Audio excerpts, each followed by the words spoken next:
There's just 1 minute to showtime. The engines are on. The following program is brought to you in living color.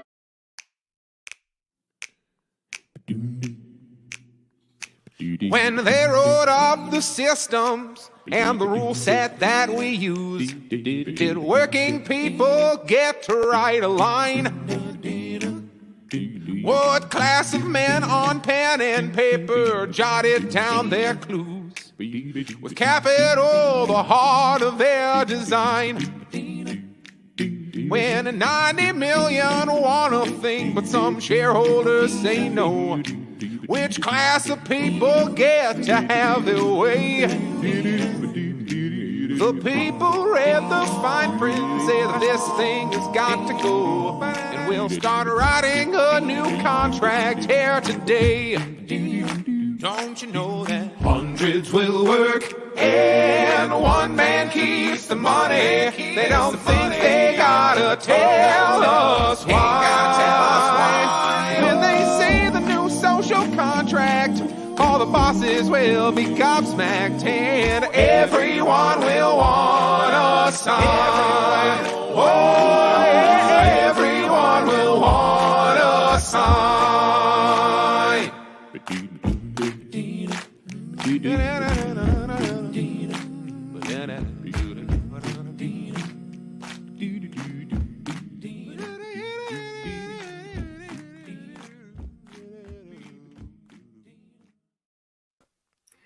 Hello, cousins. Thank you for joining us for another episode of Social Contract. We're so happy to be here with you. I'm your co-host, Nicolette, and I am here with my co-host, my pal and yours, Mr. Jared. Good morning, everybody. Yes, and we've got another packed episode for you this week. There's a lot going on in the news. We will be talking about the issues with Palestine and Israel again, because that's sort of dominating the news cycle, and it's really picking up a lot of momentum. So we're going to have some really interesting info for you about if you're wanting to know how you can participate in some of these boycotts and marches, but you don't really know how to make it work in your personal life, and you don't want to lose your job or get kicked out of school or what the case may be. We've got some tips and tricks and interesting stuff about how you can participate without those things happening. We're also going to be talking a little bit about marking 100 years since Lenin's passing, and maybe what he might think of things today, or if he possibly already foresaw things going badly, 100 years ago. And we'll talk a little bit about the U.S. Moving towards an aggressive posture towards Yemen and their efforts to block the shipping canals in the Red Sea. So World War III just kind of eats up all the news. We can't stop talking about it. And with that on top of an election year, it kind of sometimes feels like you're being hit over the head with the same topics. But and we definitely want to talk about some positive things as much as we can. But right now these are positive things. Like in a global, like a long timeline sense, I think we are witnessing a lot of positive events. Yeah, you're not wrong. That's actually sort of what we want to talk about today, a little bit about how things are really picking up steam. There's a lot of momentum behind the movement to it's commonly being called the CeasfireNOW movement or ceasefire movement. There's a lot more to that than just stopping shooting Palestinians, but this is probably the first time in history we're really seeing a major pushback against the U.S. propaganda machine about the government, that kind of thing. So we're really on the cusp of something, as Jared says, possibly positive. But Jared's got some interesting stories he's been looking into today about what's going on with the Houthis and the aggression against Yemen. So why don't you fill us in about what you've got on that subject? We are going to talk about the Houthis, or what is it, Ansar Allah, like the name that they actually give themselves, if I'm saying that correctly. I don't know. I might start saying that. Might not. But in the U.S., at least, if you say Houthis, everybody knows who you're talking about. But I've seen more and more like hip, knowledgeable people using their actual name. Right. Respect. It's the thing the U.S. likes to do. We give people names that they don't necessarily enjoy. Yeah, that like the fact long-standing history of that. Like the fact that they are referred to as rebels while being the government that is in control of where 80-something% of people in Yemen live. So they're just the government, but they're always referred to as rebels.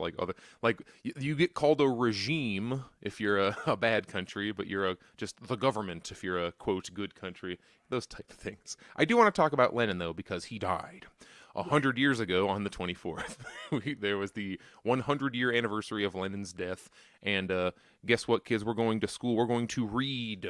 We're reading some theory, just a tiny bit. I want to look at Lenin's imperialism, or what is it? Imperialism, the highest stage of capitalism. This is depending on... It's hard to call any of Lenin's stuff like his seminal work, because he has so many that have been so important to the development of Marxism-Leninism. Important enough to the point where you get Marxism-Leninism like thrown in there. He contributed enough to Marxism that you'll hear people refer to themselves as MLs, Marxist-Leninists. He elevated Marx, not elevated Marx, socialism as a scientific process. He contributed enough useful science to it and furthered Marxism, brought it into analyzing his current epoch, because Marx was writing about 100 years before that. Things had changed, and Lenin's like, hey, I think we have approached or are approaching a new stage of capitalism. You hear the word imperialism thrown around a lot, usually to refer to when a country is really big and does big moves, like just some general, the empire, like Star Wars. It's just kind of big and scary. We aren't sure exactly what it does or why, but Lenin gets we can have some analysis of this. What is an empire? Like, what is imperialism? Referring to it as a stage of capitalism. We're only going to read 3 paragraphs. It'll be okay. Before you get into that, it's important to note that when Marx did his work, this was sort of, we're coming off the heels of the beginning of the real, in earnest industrial revolution, and then Lenin kind of, as that notion spread, industrialism spread throughout the world, then Lenin also saw problems with the issue and how people could end up being cogs in the machine. And if we're talking about 100-year-old content, then I 100% recommend watching the silent film Metropolis, because it almost exactly visually exemplifies what these fears were and where they at that time saw society going. And spoiler alert, it was not good. So please enlighten us, Mr. Jared. So this is chapter 7. If you read the previous chapters, it if you don't keep your mind in the sense of, this is being written in 1916, it kind of sounds, you're going to be saying like, yeah, duh, to a lot of the stuff that Lenin describes, because it'll be like, well, in capitalism, the natural progression is that wealth will be concentrated in fewer and fewer hands, and then he takes that concept, explores it scientifically. There's charts, there's diagrams, there's numbers. The numbers are adorable, because he'll be like, there are this many firms and they control upwards of $6 million. And it's like, oh no, $1 million, wow. No. The numbers are just so different. And they'll talk about, it's like, we've gone from 100,000 corporations down to only a few thousand. And I'm like, we're down to a few dozen. So at this point, the concentration has continued to the point where some people will argue that we have already progressed past imperialism as a stage of capitalism to super imperialism. But we're not going to get ahead. I'm not going to get ahead of myself here. Chapter 7: Imperialism as a special stage of capitalism. We must now try to sum up, to draw together the threads of what has been said above on the subject of imperialism. Imperialism emerged as a development and direct continuation of the fundamental characteristics of capitalism in general. But capitalism only became capitalist imperialism at a definite and very high stage of its development, when certain of its fundamental characteristics began to change into their opposites, when the features of the epoch of transition from capitalism to a higher social and economic system has taken shape and revealed themselves in all spheres. Economically, the main thing in this process is the displacement of capitalist free competition by capitalist monopoly. Free competition is the basic feature of capitalism and of commodity production generally. Monopoly is the exact opposite of free competition, but we have seen the latter being transformed into monopoly before our eyes, creating large-scale industry and forcing out small industry, replacing large-scale by still larger-scale industry, and carrying concentration of production and capital to the point where out of it has grown and is growing monopoly, cartels, syndicates, trusts, and merging with them the capital of a dozen or so banks. Could you imagine a dozen banks? Like a dozen large banks? We have what, 3? Pretty much. Imagine a dozen large banks. Well, there's a credit union in my town. That's what we're talking about. We're talking about banks with like the power to move nations. Yeah, they're the main ones that like feed money down to and trickle down into other things like that. Yeah, the main. It's not good. Not good. At the same time, the monopolies, which have grown out of free competition, do not eliminate the latter, but exist above it and alongside it, and thereby give rise to a number of very acute, intense antagonisms, frictions, and conflicts. Monopoly is the transition from capitalism to a higher system, which he doesn't name because it's like, well, you don't know what comes after capitalism until it happens. Just like you wouldn't know what if you were living with kings and queens, you couldn't be like, then we will go to this thing called capitalism and it will function exactly like this, because you don't really know till it happens. And we could either go from current day capitalism into some kind of socialism, then transition eventually after a long time into communism, or you can transition into fascism, it turns out, because that keeps like almost happening. Like every time. What follows next is the Star Trek future. Well, yeah, you have the choice. You have Star Trek future, or you have a Blade Runner future, and we seem so much closer to Blade Runner future. Like, I drove by a Hertz rent-a-car thing, and it was like Hertz Uber, and my first thought was, what are you like renting a car and then driving Uber with it? And then I'm like, oh my god, I bet you people are renting cars so they can drive Uber because they don't, like, you know what I mean? I think I've heard of someone doing that because they don't own a car, but you still want to drive Uber. Anybody in the chat heard of that? I know that Uber does have like a car leasing program where, like, through the condition that you drive a certain number of hours a week or month, whatever, for Uber, you then get like a discount, not free, on a lease that you pay on the car. Does that still happen? I had a friend who did that like 4 or 5 years ago, but it sounds like some like dystopian hell, right? I've been hearing about, I don't know if it's exactly the same, and I've also taken, I've talked about this before. I do some YouGovs, and I was asked about this, my opinion on this, and my opinion on this was bad. There's we could guess this, but car companies are trying to look to keep you from owning your own vehicles and start renting by trying to offer you incentives like, but you can keep trading it in, and it can. We already have that. Yeah, exactly. We already had that, but you can do whatever you want with it, and you can trade it in. And it'll be so cool, because obviously the end stage of capitalism, or the greatest level of capitalism, is to make sure no one owns anything and everything is by subscription.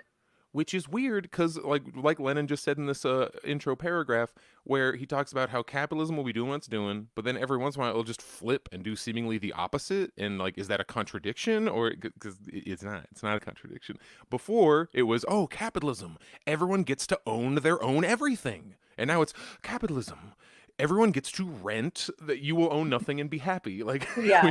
when did that get like flipped? Because it will flip depending on which better serves the interest of capital at the time. When they have a lot of stuff to sell and there's a lot of people left to buy it, everybody gets their own. Yeah. When we now are like in a shrinking economy, a contracting economy like we are now, then it becomes, oh, shared workspace, shared living space. It's like, how can we consolidate and have less and less stuff but still pay more for it? And it's I think worth noting that we as people, workers, people who live and work and exist in the world, we are not capitalists. We're not benefiting from anything of this. We are, like, whatever you want to call yourself, I don't care. But you're not a capitalist unless you are capitalizing off of somebody else's labor and something else that you can scam off of people. Then you're not a capitalist. This is reserved for the ultra wealthy and the mega corporations, all 12 of them now, the mega corporations in the world that are hoarding all the resources and bottlenecking them to put us to say, as Jared just said, we're in a shrinking economy. There's not enough resources to meet demand, which is all horseshit. That's not true. So it's just them trying to figure out new ways to squeeze money out of people. And that's not going to end unless the people, like the proletariat, stops it, So, well, in the minds of the people, like capitalists are people who wield capital, who have capital to wield, and that doesn't mean like a dollar. I mean like capital. Like do you have private property? Do you own any factories, tracts of land, intellectual property, algorithms? Do you own a website that a website that is significant enough that if you mess it around, it affects the lives of thousands and thousands of people? Like that kind of, not just people who think capitalism is a good idea. Right. Yeah, you can, I guess, be a theoretical capitalistic enthusiast. You know, I've dealt with enough of those people who think that, because so many people have this illusion, because we're also beat down, so many people have this illusion that they're going to become one of those people themselves if they just grind hard enough, and if they have enough jobs and they side gigs and whatever the crap. That's not going to happen. You're much more likely to go homeless and broke and die from that than you are ever going to be even a millionaire. You might like make barely that in your entire working life.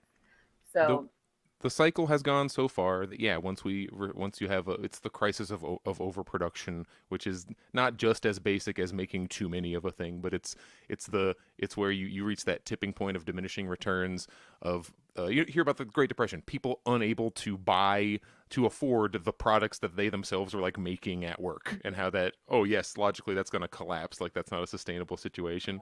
Well, it looks for a way to either reduce population, to reduce demand. And what's the easiest way to reduce demand? Well, you just have a whole bunch of people die, and what does that? War, hooray! And war has this, like every time capitalism is about to fall apart, there's a world war. And then, oh cool, we have a whole bunch of new customers now because my house got blown up, so now I need to build a new one. Like demand then rises, and you can kind of restart this whole BS thing again, and we're on like our 5th or 6th cycle, just even in the last 100 years. Right. All right. If it were necessary to give the briefest possible definition of imperialism, we should have to say that imperialism is the monopoly stage of capitalism. Such a definition would include what is most important. For, on the one hand, finance capital is the bank capital of a very few big monopolist banks, merged with the capital of the monopolist associations of industrialists. Think like your GE, like your Dow Chemical and stuff. And, on the other hand, the division of the world is the transition from a colonial policy which has extended without hindrance to territories unseized by any capitalist power. Notice he doesn't say like empty land. There's always people living there, but it's unseized by any capitalist power. Unincorporated, exactly. Nobody's gotten to it yet. To a colonial policy, like, and this even helps you better understand like what was happening when we're showing up in America. It's not partially because before the like settling really began, they were over here just getting beaver pelts and shit, not like trying to start communities, just run in, grab the thing, send it back to the East Indies Trading Company or whatever it is. And I'm gonna get myself on a rant, so I'm just gonna keep reading. From a colonial policy which extended without hindrance to these unclaimed lands, to a colonial policy of monopolist possession of the territory of the world, which has been completely divided up. And we're definitely there. There's not like any new places. There's no great undiscovered continent like Antarctica. What? Like you gotta go. There's no new, and even Antarctica is fully divided. Like every inch of Antarctica is claimed by some, But very brief definitions, although convenient, for they sum up the main points, are nevertheless inadequate, since we have to deduce from them some especially important features of the phenomenon that has to be defined. And so, without forgetting the conditional and relative value of all definitions in general, which can never embrace all the concatenations of a phenomenon in its full development, we must give a definition of imperialism that will include the following 5 of its basic features. And this is the whole reason I'm reading any of this. If you want, like, this comes up all the frickin' time, like, memorize these 5 things. 1. The concentration of production and capital has developed to such a high state that it has created monopolies, which play a decisive role in economic life. Again, this is where, like, because we're basically through all of these steps by now. 2, the merging of bank capital or finance capital, which is money from nothing. That's the stock market. That's the whole money is fake industries where there is no product at the end of it. There is not, like, say what you want about industry. A product is made. There will be steel. There will be a car. There will be, microconductors. Like, things come out of it, as opposed to, I am a banker and I talk to this banker and now there's more money. Like, how? Well, we rubbed our money together and it created more money. The merging of bank capital with industrial capital. The merging of bank capital with industrial capital and the creation on the basis of this finance capital of a financial oligarchy. The export of capital, as distinguished from the export of commodities acquires exceptional importance. So you know how everybody has to use the US dollar, or had, now that's kind of falling apart? The export of capital as distinguished from the export of commodities. So we're not sending steel and blenders and shit around the world. We just kind of export our money. We just fund things. We finance things. Like, that's what the industry in America, that's what our whole fucking GDP is based on. Not actual products, just there is money, and if you don't agree with our money, we get to go to a war with you. But and take all your resources. Exactly. We take the actual important thing, the physical, tangible objects needed for human life. 4. The formation of international monopolist capitalist associations, which share the world among themselves. And 5, the territorial division of the whole world among the biggest capitalist powers is completed. Imperialism is capitalism at that stage of development at which the dominance of monopolies and finance capital is established, in which the export of capital has acquired pronounced importance. It is almost our entire economy. In which the division of the world among the international trusts has begun, in which the division of all territories of the globe amongst the biggest capitalist powers has been completed. And it's hard to argue that we aren't there. That's all I'm going to read of Lenin. I highly recommend you guys read his stuff. It is, I don't even want to call it boring. It's not boring. Lenin is hilarious at times. You just got to get into it. He uses scare quotes. He'll throw up exclamation points. It's so relevant to the mess that we find ourselves in now, because back then he was saying, like, this is what could happen. This is what is starting to happen. Yeah. But this is building off of what Marx was saying, and now we're seeing it in real time. And now we are, like you said earlier, in super imperialism, super capitalism, because it just was allowed to run off the rails, for so long, just completely ungoverned, unchecked, because when the powers that be are making money and they're relying on each other to make money, they're not going to be like, wait a minute, this is unethical. Let's not make money anymore, guys. Like, that's not a thing in the world. Like, that's not real. And that's how we got to where the planet is, a husk, basically. And that's where we're dealing with, in half the country where it gets up to 200 degrees can't have air conditioning.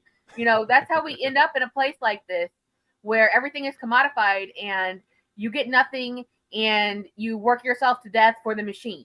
And that's, again, once again, I will recommend, if we're talking about 100-year-old information of people that knew what they were talking about, then you should see, and I think you can watch it on YouTube, actually, but you should see the movie Metropolis, because it visually exemplifies using people as capital. This is what they feared, using this kind of literature and these kind of thoughts. It wasn't exactly unique to Lenin. Other people were seeing this, that people feed the machine, and the machine creates the cities and creates the things that they cannot afford, but the wealthy people can. So, it's to say that it's 100 years old does not make it irrelevant. It makes it extremely relevant, because then you can look over the last 100 years, particularly the ones since the 80s and the Reagan administration, and see how we went from, yes, capitalism was growing and not being regulated the way it should be. But by the time we hit that point in the 80s, they really figured out how to monetize the government and how to monetize the money, basically. I mean, they just figured out, like, you would think, like, how does anybody come to these kind of conclusions? Because this is so awful. But it's because of greed and of realizing, like, this is what gaming the system is.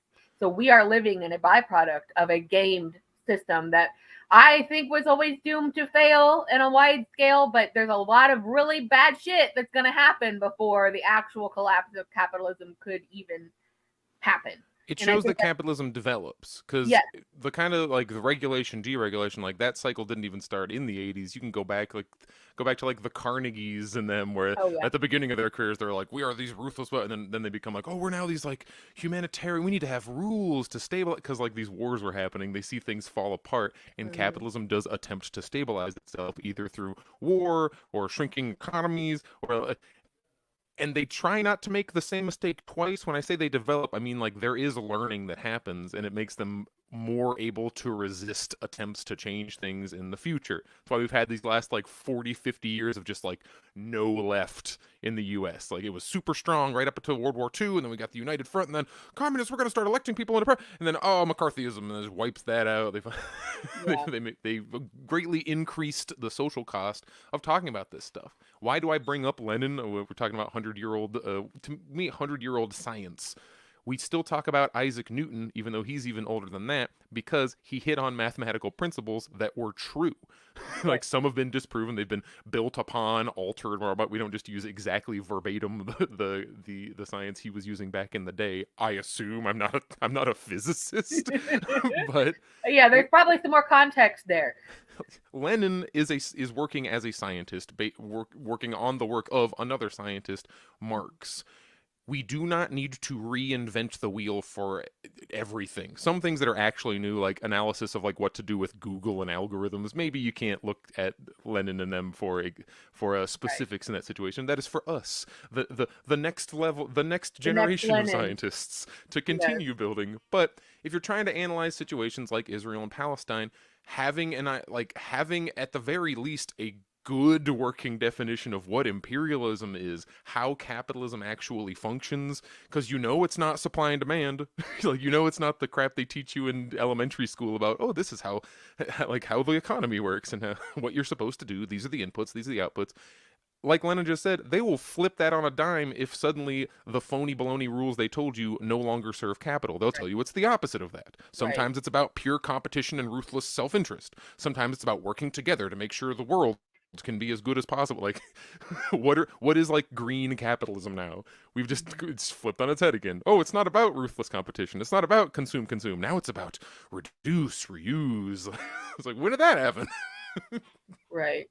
And that in itself is a shill, basically. It's sort of like let you think it's the illusion of choice type of a thing. Like, oh yeah, if you participate in a system you have no, say in participating in, but you do the one that sounds better and somebody else still benefits from it, you're not really having a choice in what's happening to your money, your taxes, your tax dollars, or what have you, because you are still participating in a system that you do not have the freedom from, and you are not able to choose not to participate in.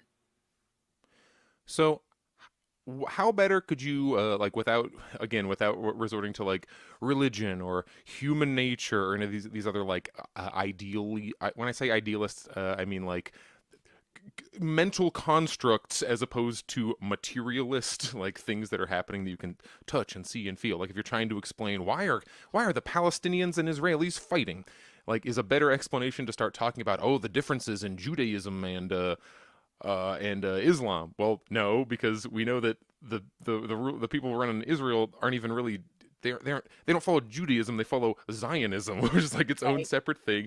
Or do we start getting down to, heck, let's look at the export of capital, distinguished from the export of commodities, acquire exceptional importance. Like, how would you describe Israel other than, the territorial division of the whole world among the biggest capitalist powers? They're dividing up the territory, and the U.S. and NATO interests.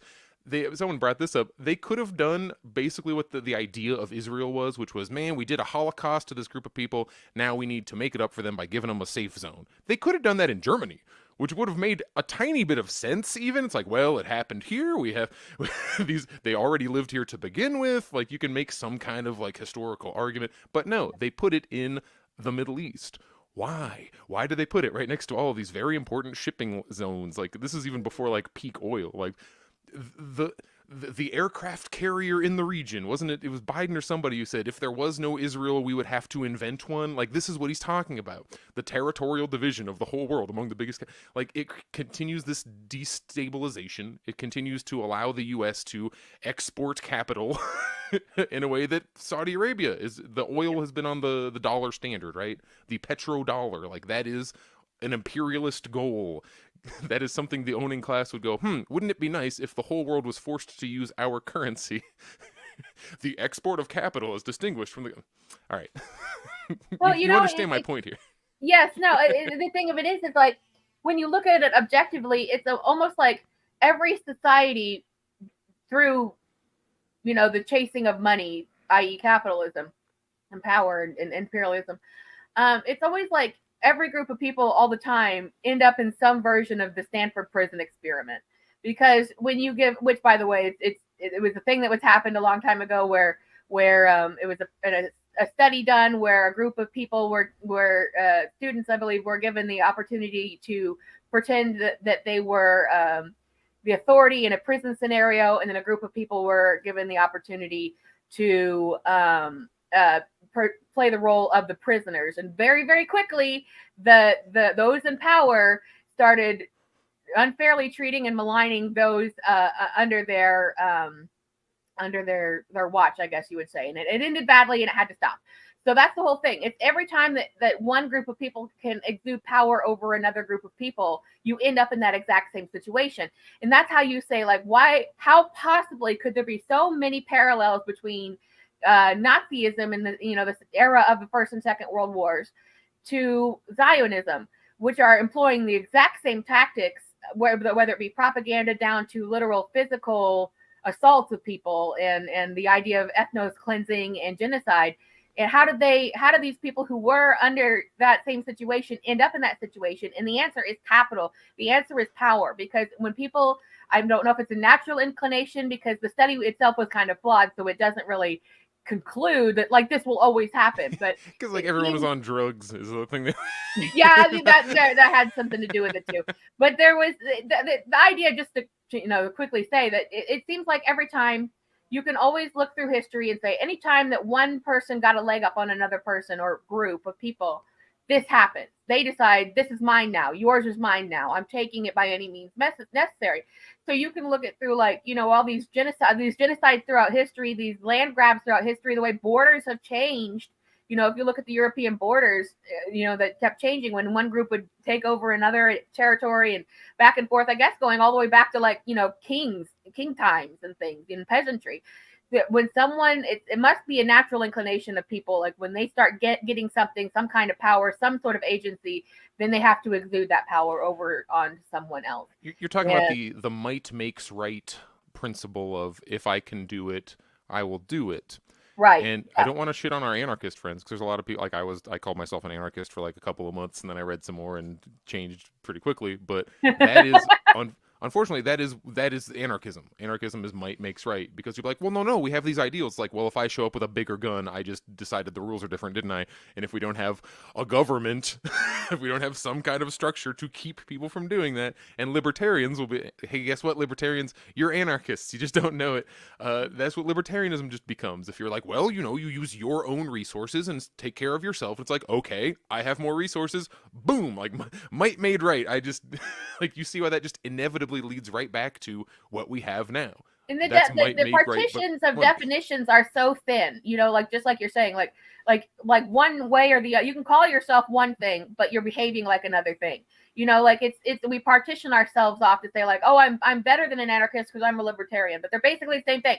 So, it's the core structure of the guy with the most resources already won by having the more resource. Like that's how our current business is. And trying to gain more. And I think that's what you were also wanting to bring up as well, was that this is now that the United States and the Western allies are being challenged in this way by tiny little war-torn Yemen, they're not so happy about it.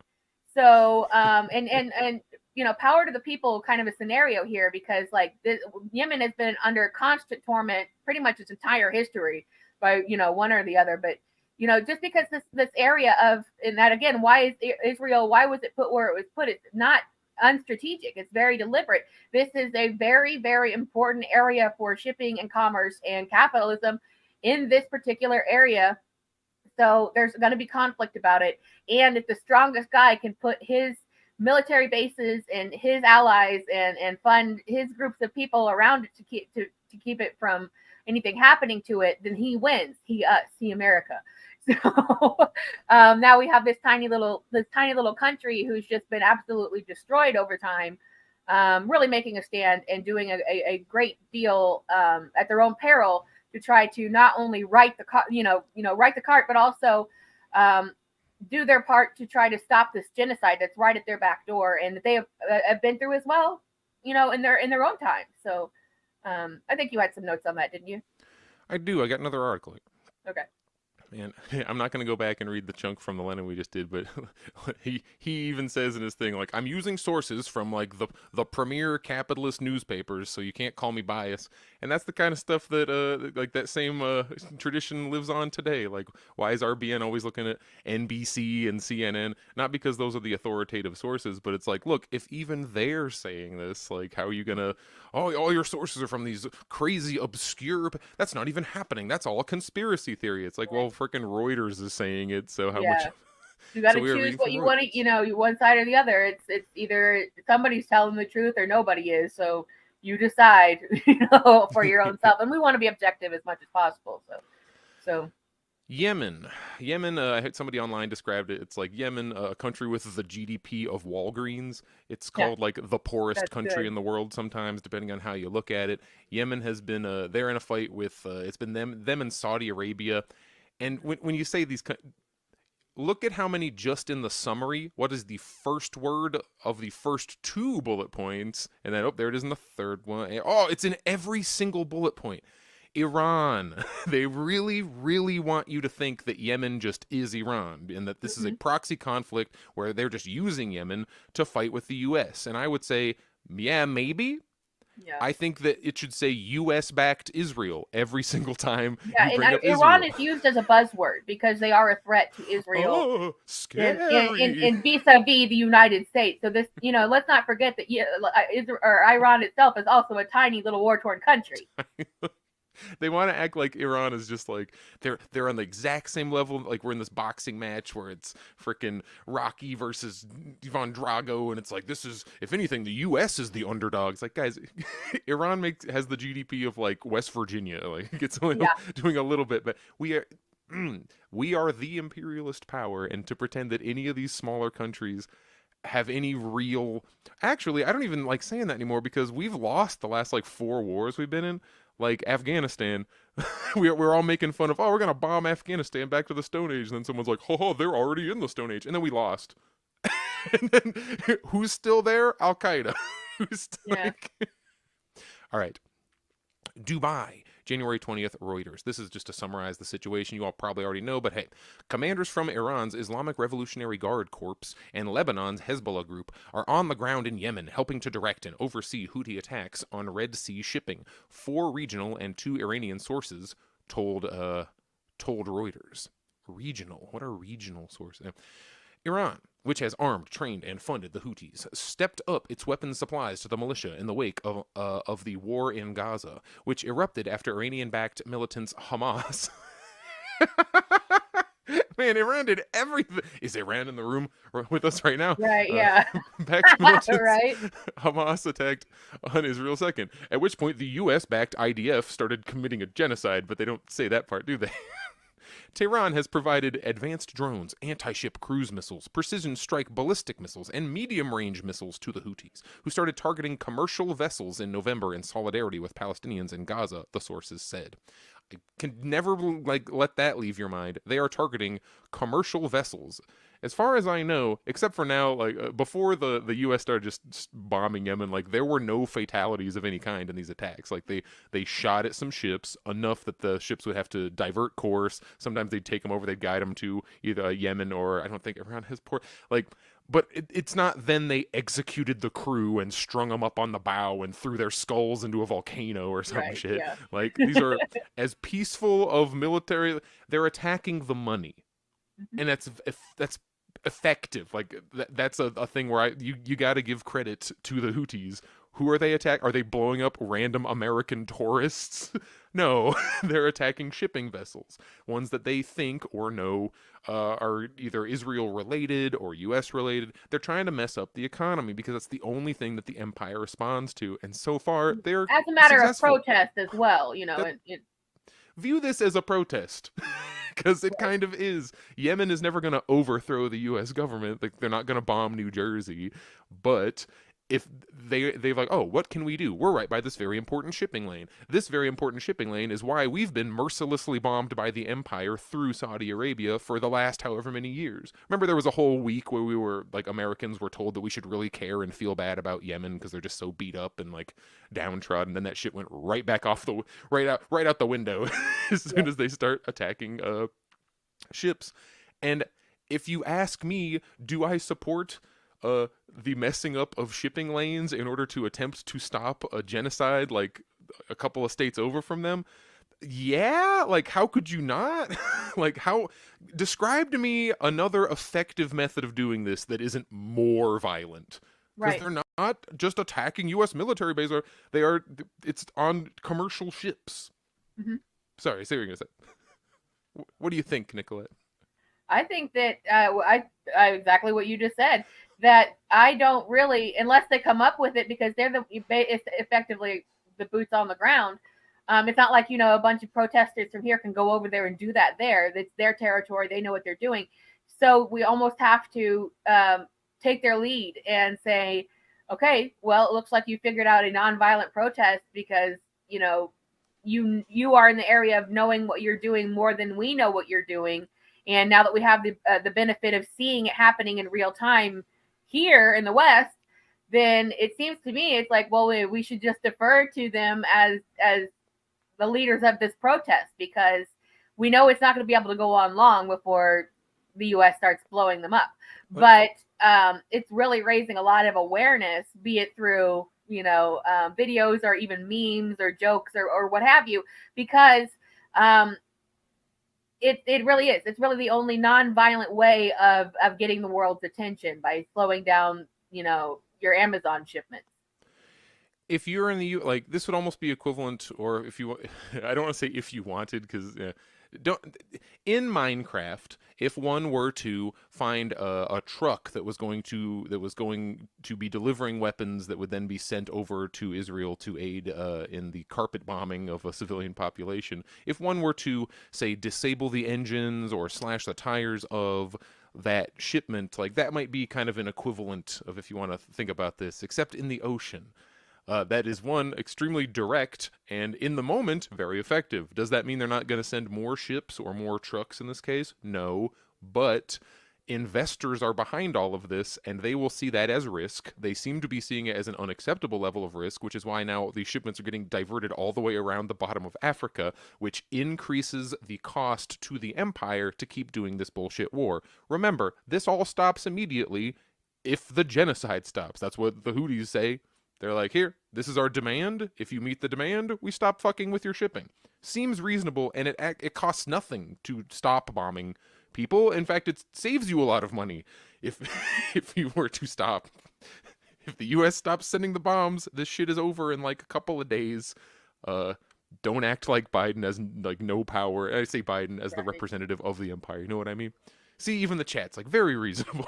Yeah, it is. It's like I know that they know their territory, and I know that they must know that they're running a very fine line, that this is not going to end well for them in one way or another. So they're taking a really great personal risk as representatives who are literally doing the pirating or the stopping the interference, as well as their families, the people of their country. They know that this is not they're not going to succeed at this ultimately, but they are making a stand.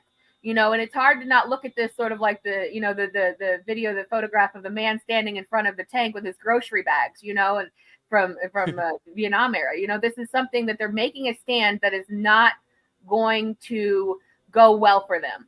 And we will see that play out as well. But, and that's another reason I think that it's important to sympathize with what they're doing. They're taking an immense personal risk to what's going to happen with it, because it only benefits the United States to make sure that they could not fight back in any way, shape, or form, because ultimately they get to do what Israel wants to do and make it into take their resources and make it into one giant resort for tourism. So last bit from this article.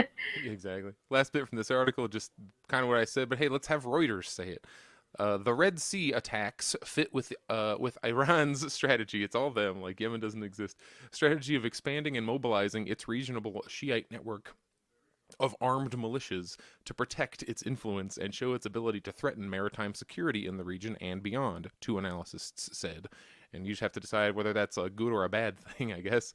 They said Tehran wants to show that the Gaza war could be too costly for the West if it drags on, and could have catastrophic consequences in the region as things escalate. The Houthis are not acting independently. Do you understand yet? It's Iran. Iran. Does everyone get it? The Houthis are not acting independently, said Abdulaziz al-Sagher, director of the Gulf Research Center think tank. Where do you think the Gulf Research Center think tank is based? I haven't even looked it up, and I have a guess. Who based his conclusion on a close analysis of the capabilities of the group, which has an estimated 20,000 fighters. So, like, my closing thoughts on this, they have proven to be effective, and I don't want to go from just take like the opposite stance of the rah-rah America best to rah-rah America worst. It's not that we have an ineffective military. We're very good at destroying civilians, which seems to be why civilian targets are what are chosen by the Empire most often. Anytime we end up in anything close to a fair fight, like, freaking, the IDF doesn't seem to be that good of a fighting force, it turns out. Like, it turns out that sending people into life and death situations where one person is fighting for, like, literally the safety of their family, the continuation of their country, and trying to stop someone from, like, ethnically cleansing them, versus somebody who joined the military because they can't afford health care. One of those two has more to fight for than the other, and they seem to be proving that on the battlefield, where the Houthis have beaten some Navy SEALs at this point. So, like, pretending it's a bunch of ragheads in a fucking canoe who are going to take on the U.S. Empire. Well, they seem to be doing a decent job of it. So, are you sending your son, daughter, or nephew to go and die in the fucking I'm sorry, I'm cursing now because I get mad. To go die in the Red Sea for somebody's bottom line? Yeah, that is a growing sentiment, and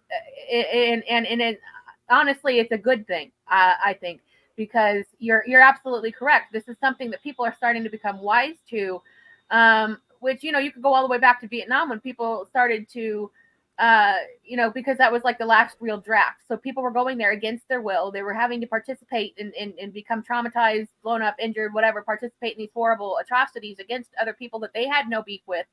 So they had to go, but they came back and they were saying, hey, guess what? This is actually really fucking bad. This is what we're doing over there is wrong. And this is really just like, doing the bidding of a conquistador fantasy, because this is not something that's benefiting us as people in any way, but it's actually doing great harm to the planet, to the people there generationally. We don't even know how that's going to play out at this stage, but we had people coming back, real live people coming back and saying, this is wrong. What they're doing to us, what our government's doing to us, and what the government is doing to to those people.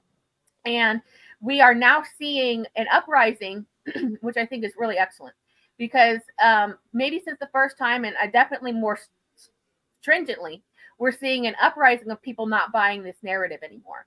Because we used to be, as a country, and when I say we, I mean the United States, of course, not we, you and I as listeners. It's just kind of hard to get out of that mindset of we are still Americans, like it or not, unfortunately, even though it's not our decision to do this. But the point is Americans don't want this war, and it's actually making me kind of proud. Like, that's at least exactly right. It only took a couple of months this time. Vietnam took a couple of years. This one was like a month and a half in. People were like, no. No. And that's the thing. There are still Vietnam veterans alive who went through. I don't know what necessarily their group opinions are, what all these things are, but those things seem to change over time. But they're anti-war. It's still fresh. It's still fresh is the idea. This is not like, the Second World War, to relitigate the Second World War where all of those people are dead. There are Vietnam veterans alive right now who are pawns in a war that they did not want to be part of. So it's not just the young people deciding that this is wrong necessarily. It is everybody being able to look at all recent history as a country and say what we have done all across the board for many, many decades is wrong. And now we're doing it again. For it doesn't matter the reason why necessarily, but we are aggressing against a country that does not really have a strong or equal defense system for our own interests, to make a stronghold in that part of the world, ultimately for imperialism and for world domination. So when you're seeing videos of marches and you're like, wow, just like a weekend or so ago, there was almost 500,000 people marching in Washington, D.C. against this cause, let alone worldwide marches. So it's not just domestically that we're against this. Most people are against this. People are really not for this situation.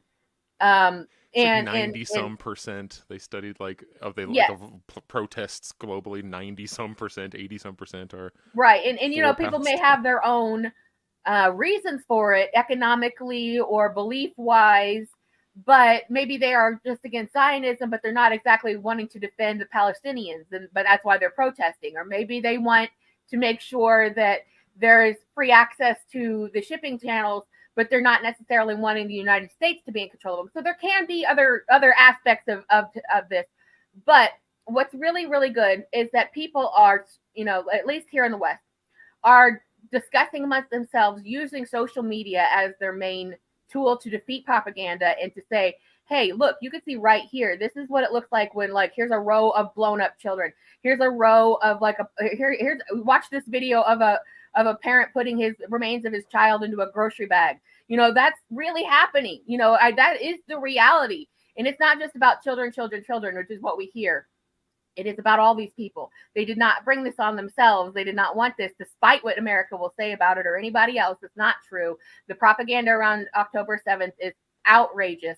And that's why when we see now, and right before logging on today, before we started the show, I saw it start last night, but trending on Twitter at the moment is trending pretty high as well, is strike for Palestine. So we have been seeing for years and years and years, based on or not years and years, but let's say the last few years, we've been seeing a lot of talk about general striking. What is a general strike?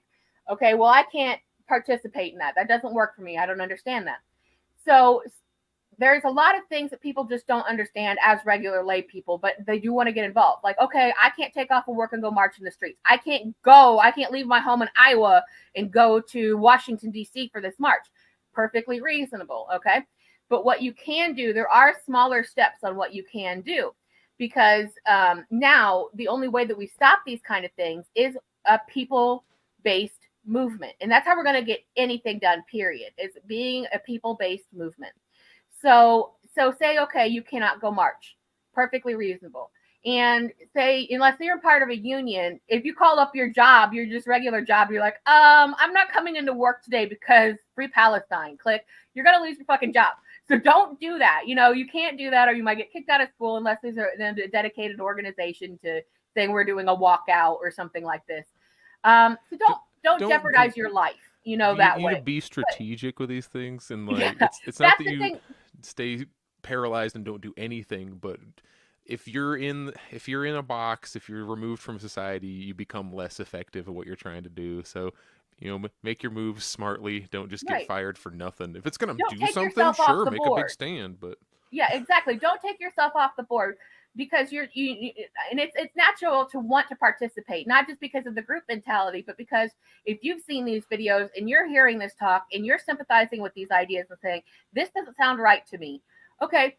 So there are ways that you can participate without jeopardizing your whole entire life or having to march. And let's also not forget that a lot of these people and organizations and activities and actions and things, they tend to forget the disabled community as well. A lot of disabled people cannot leave and go and march, or cannot, afford to do that because they're living on, disability or something like that.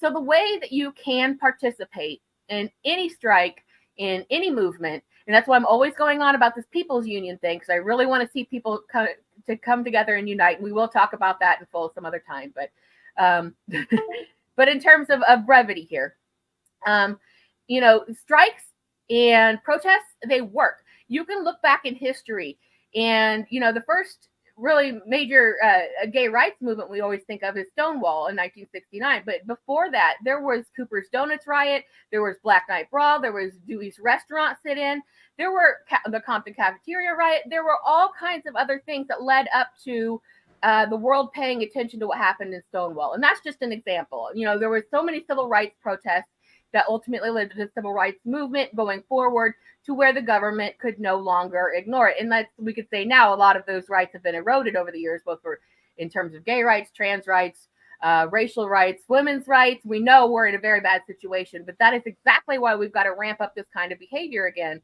And seeing it happen with the Palestinian situation is a really good sign.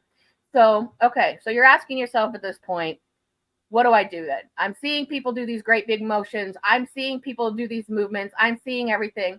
Well, there's a couple of things you can do easily, and that will make a big impact. Okay, and to the impact to the tune of in terms of boycotts, people have been saying, okay, well, boycott these certain companies. Don't shop and don't patronize these companies. To the tune of there was recently an article in CBS News where the CEO of McDonald's went crybabying to the media saying, these boycotts are hurting our McDonald's bottom line. What about McDonald's? So it's working. That means that it is working. And you always get the message around the holidays of shop local, small business, mom and pops, that kind of a thing. So that's a side benefit of all of this. So here, I'm going to read this off very quickly, and I'm going to go robot mode because it's kind of a long list. But if you're wondering, what can I do in a small way, then that comes down to boycotting certain brands.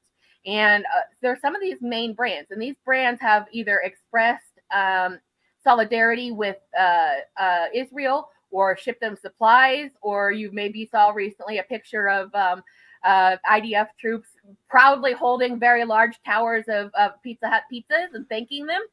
So you probably have seen that. If you haven't, it's out there. I saw an AI generated image because at first I wasn't sure. After you look, it becomes really obvious, but it was like Pizza Hut box and it was all blue, and then the pizza and it was open, and it's like support Israel edition, and then it had like a blue Star of David on the pizza. And at first I'm like, wait, did they actually make? And then I look a little closer and I realized that it says support Israel edition is spelled ADDITI. Yeah, Like, okay, it's probably there was AI. something about I saw recently about I don't do the sports ball. So you may have seen this more about this than I have, but there was when it came to Black Lives Matter, and when it came to civil rights, it was keep politics out of sports, do your sports job. But then when it becomes about Israel and the propaganda machine, now that they're in major national football games, they're encouraging and the players wear shoes that say I stand with Israel. What the fuck? So okay, I guess whatever, but I digress on that at this moment. But I do want to run down this list really quick so that next time you go to the grocery or you're thinking about, okay, I got to go get my Starbucks, maybe make a different plan, right? And we know we're at all of us are at economically different stages. So you're like, well, I don't even go to Starbucks. Well, good, you're already doing it. So, but again, you can always think about small businesses and mom and pops, which is a side benefit of doing these massive corporate boycotts. So here's the list very quickly. KFC, McDonald's, Starbucks, Pizza Hut, Domino's, Kit Kat, Burger King, Haagen-Dazs, Costa Coffee, Aroma, Subway, Nestle, Walmart, Hardee's, Mars, Pepsi, Coca-Cola, Minute Maid, Fanta, Carnation, Smarties, Nerds, Laffy Taffy, Sweet Tarts, Alpo, Lipton, Tropicana, Dasani, Perrier, Sprite, Twix, and I love Twix, so no more Twix. Isn't that just Mars? Yeah, I think they're kind of under the same heading, but I think they're just informing you, when these are out. But Nike, Adidas, Puma, L'Oreal, Estee Lauder, HP, American Eagle, The Body Shop, Tommy Hilfiger, Lacombe, Ralph Lauren, Johnson & Johnson, Channel, Kyle Cosmetics, Garnier, Olay, Clinique, Urban Decay, Neutrogena, Lifebuoy, Wix, Motorola, Nido, I'm not sure of that brand, Giorgio Armani, Victoria's Secret, Maybelline, NYX, Revlon, Siemens, Skims, Goop. Of course, just avoid that shit anyway. Come on. Marks, just use some common fucking sense, okay? Marks and Spencer, Smart Water, Aveda, Tom Ford, CoverGirl, Nesquik, Papa John's, MAC, The Ordinary, Disney, Bobby Brown, Honest, Sabra, Nokia, Nido again. Oh, it's just Nido. Yeah, that's They our really Disney. support Israel. They're on there twice. Wall, Tom Ford Beauty, Summer Fridays, SodaStream, Avar, Keter, Strauss, Dannon, Tyval, AXA, Teva Pharmaceuticals, Airbnb, and TripAdvisor. And I'm sure that there are more, but those are like the main brands. And some of those are also like Sabra Israeli products. Like I practically live on hummus. I love hummus, but I don't ever eat Sabra brand.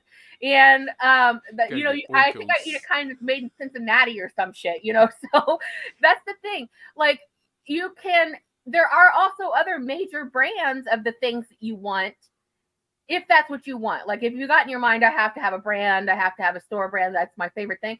You still don't have to patronize these companies. And if you go, like, if you're like, okay, well, I get a coffee every single morning, these, places, even the gas stations, have a nice like barista area where you can put all the nice things in your coffees as well. I know it doesn't sound as fancy and you can't be like, look at my Starbucks, but we got to prioritize what we're doing here. And then on the back of this, you say like, okay, well, I'm poor as shit. I'm not going to Starbucks every day. I don't eat takeout restaurant food, or maybe I'm just like super healthy. I don't eat restaurant takeout.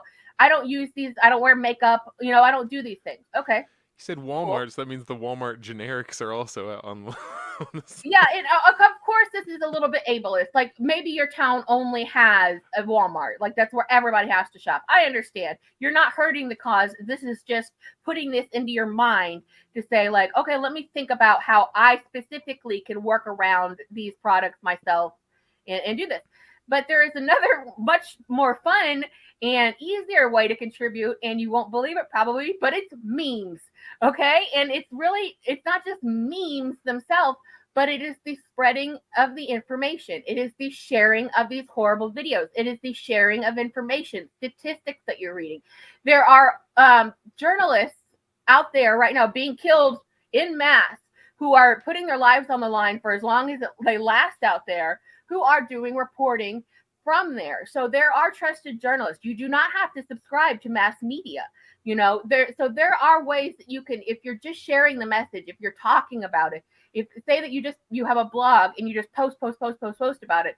So what if you lose followers? You're going to gain the right ones. That's the kind of thing. So you say like, okay, I'm disabled, I'm poor as shit, I live on Social Security. That's another whole argument we're going to make another time. Like my life is crap, but and it's the government's fault, and it is. And then you say like, okay, well, just make these posts. And you say, well, I'm not clever enough to make memes, or I don't know enough about it. Just share your thoughts, okay? Share your thoughts. Find other people whose thoughts that you like. Follow some of these journalists.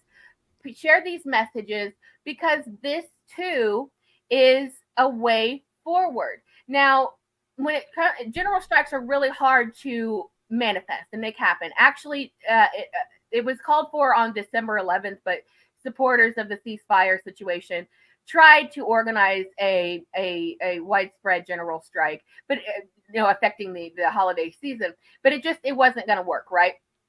So it's hard to do that, but it's hard to organize something that widespread. So you say, I want to take part, but I can't go to this location, or I can't this, or I can't that. Well, just look at these little ways that you could then participate, because you are then participating. And if that movement grows, then you could say, well, the general strike didn't happen on this day, but we're involved in the whole strike altogether. So you are still participating.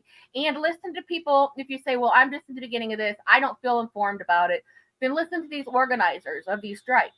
What are their demands? What are they saying you should do? Should you ignore these brands, like I said? Should you spread the messages? Are there certain messages you should spread? Just tuning in to these things puts you at the forefront of that situation. You are then participating. You are doing what you can, the best way that you can do. If you do have the means to boycott these situations and just shop somewhere else, do that. If you're already not using them, then you're already halfway there, right? So there's a lot of things that you can do, that either are, I guess, you pay for internet, so internet's not free, but I mean, it's kind of a free movement to do something like that. So just at the very bottom or very top of the list is just educating yourself.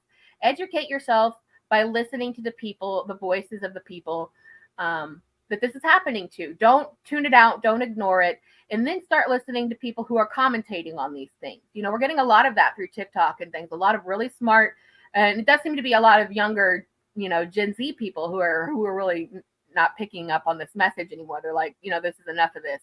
And a lot of them, you know, should there be some sort of military conflict where I know that the government is just itching to get a draft together again, when we'll all have to take to the streets on that one, because that shit is not happening. But, you know, And they're not millennials gonna go. and Like, I'm not gonna. Who are they gonna do? Get me to go? I'm well, 33, that's the like- thing.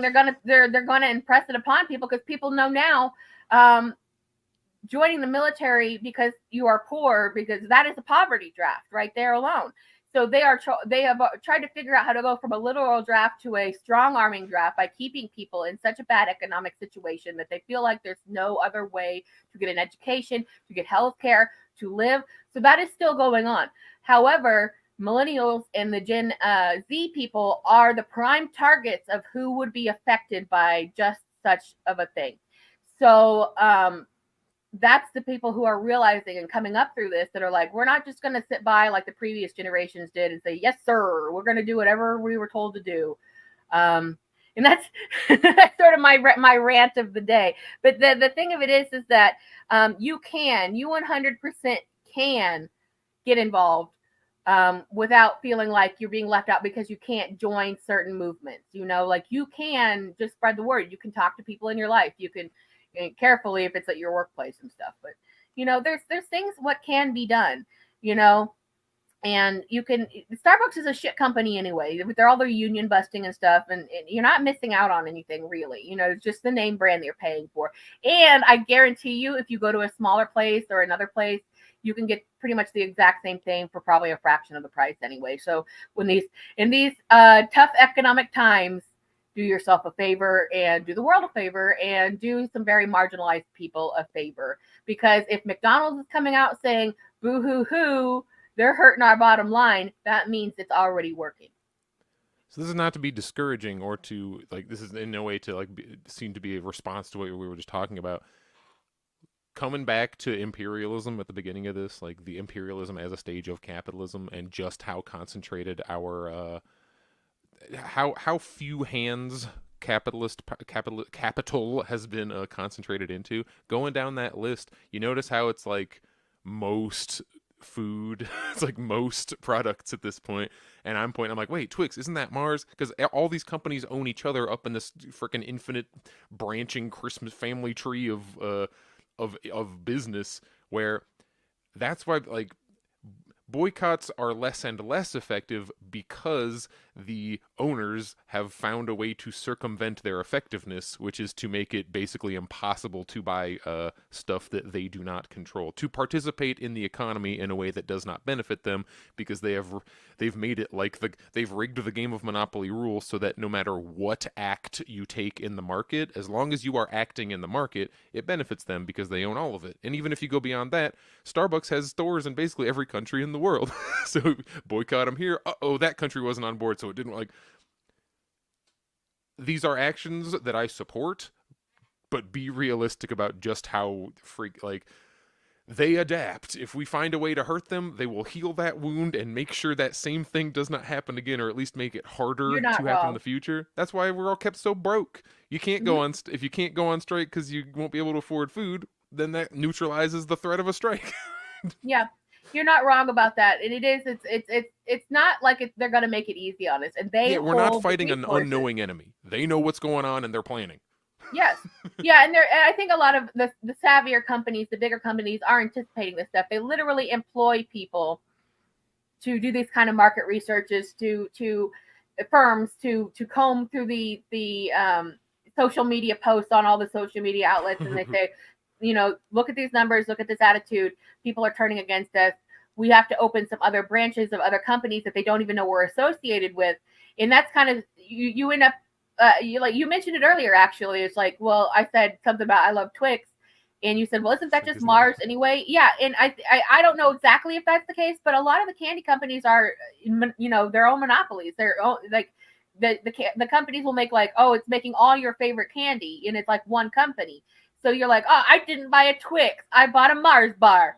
No, and you didn't help anything. So that is why it does help to educate yourself, even if you feel like it's a losing battle, because it is a losing battle. But for what we're losing, it's sort of like we're still making, like, it's gone beyond just lateral moves. We're making very slight progresses. And as a society, if you can change society's mind, particularly through education and ignoring what you're being told through the mass media and the mainstream narratives of things, because, you know, if you tune into something now like the nightly newses or like CNN, like, their arguments for what, like, that Hamas is, you know, coming for your children and stuff, like, they are telling the stupidest version of events, and they're doing it with a straight face. They're like, Hamas is sending a ghost army, you know, for your children. If you know, I'm not joking. Like, that is the dumbest arguments that you have possibly imagined coming out of these people, and they're being paid to do it. These people are, you know, tools of the empire. They're willing to do anything for money and fame. They think they're celebrities. And when you get that celebrity mind, thank you, Jared. When you get that celebrity mindset into people's heads and they get a little bit of it, they get addicted to it. So that's why you're watching. You could tune into CNN right now, and they're going to be making up the most ridiculous lies. MSNBC, all of them, Fox. It's like no one is exempt. You know, these are owned by corporations. And Jared just pulled up a really great. There's a million of these maps. It's just an example of, oh yeah, I forgot, Mars owns that dog food brand. Oh yeah, they own gum. Oh yeah, they own... Yeah, and you don't even realize sometimes. And lest we forget, it was the CEO of Nestle not long ago that said that people do not have a right to water. Because they happened to buy a bunch of water resources in Africa that they wanted to put into plastic bottles and then sell back to the Africans. Yeah. So these are not good companies. You are not, although you might feel like you're not really helping, you are, in the sense that you are contributing to a larger awareness. And that's the best we can do right now. And I've said it several times that I'm really surprised that we're seeing this much pushback and we're seeing this much support for, you know, a very small population. Gaza's a very populated location, but it's a small population when you look, you know, in the global big picture, right? So people have tuned into this already, and they're saying, and if you can get almost 500,000 people marching in one march in Washington, D.C., the word is out, you know. So it's just a matter of keep telling people, keep talking, keep it in conversation. I know it's exhausting, but it feels like you're just like, you know, a broken record at certain times. But think about the fact that, like, you have the benefit of not having this actually happen to you. You know, your kid comes home from school today. You know, you get to have dinner with your family tonight. You get to have dinner. You know, you don't get to watch your pets starve to death and die because they won't ship in anything, or your family members starve to death and die. You get to take your medications today. I know it's exhausting, and I know you're tired of hearing it, but if everybody keeps getting involved, and, you know, we can band together on something like this, then we can move mountains. And it sounds a little pie in the sky, and maybe it is, but this is the only way that the people get to say, we want change and we have agency in this, and we're saying what we're going to do and how we're going to respond, and we're not letting this happen to us. So with that being said, thank you for joining us for another rant on Social Contract. We are here every Tuesday at 1 p.m. and we're so glad to have you with us. Of course, you can check out our past episodes on the Revolutionary Blackout Network Long Beach page, as well as other great content there, covering different aspects of the news. So we will be with you again next week with probably similar topics, depending on what's going on or whatever craziness happens over the week. And I'm happy that you are with us. And I'm happy to say that Jared is going to treat us to another great Jared performance. So thanks again for being with us. And please enjoy this offering. So let me go ahead and let me enter the concert zone, the reverb area. Oh, in chat it was asked who owns Heinz, and Berkshire Hathaway, which is one of those extremely large finance capital groups like your Vanguard, etc. Finance capital, hey. Everybody read Lenin. This is about working together as a working class, not specifically, not announced verbatim in the song, but that's what I'm thinking of when I do it. This is about everyone moving towards a goal that is in all of our interests, but potentially accidentally trampling each other along the way. Is called Driving into the Sun, available now on iTunes, Spotify, and all streaming sources.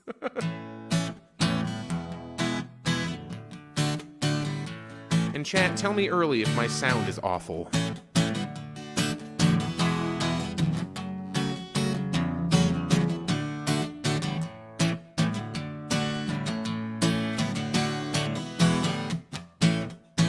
Turning a corner on my short commute, face north to west in the friendly pursuit of the welcome relief of one's work being done. I find myself driving into the sun, reaching above for a square on a hinge, swinging it down, try to block the orange ball of sweaty white light in my eyes. It will run as I find myself driving into the sun. Well, alright. It has to get... I'm not lip syncing. What am I, Millie and or Vanelli? Alright. It has to get better. At least I can squint as I tumble along. I will not be deterred. No, we've only begun. As I find myself driving into the sun. I dropped my pick. I'm a professional. Sinking too quickly, it ducks down below. I lift in my seat, urging my neck to grow, while between mirror and pleather, my vision near none. Is the light green or red? All I see is the sun. Well, alright. It has to get better. At least I can squint as I tumble along. I will not be deterred. No, we've only begun. As I find myself driving into the sun. Shimmering pieces of reflective glass fall from the mirror of the truck I can't pass. In our haste to advance and our will turning numb, we trample ourselves, raging against the sun. Well, alright. It has to get better. At least I can squint as I tumble along. I will not be deterred. No, we've only begun. As I find myself driving into the sun. Everybody, alright. It has to get better. At least I can squint as I tumble along. I will not be deterred. No, we've only begun.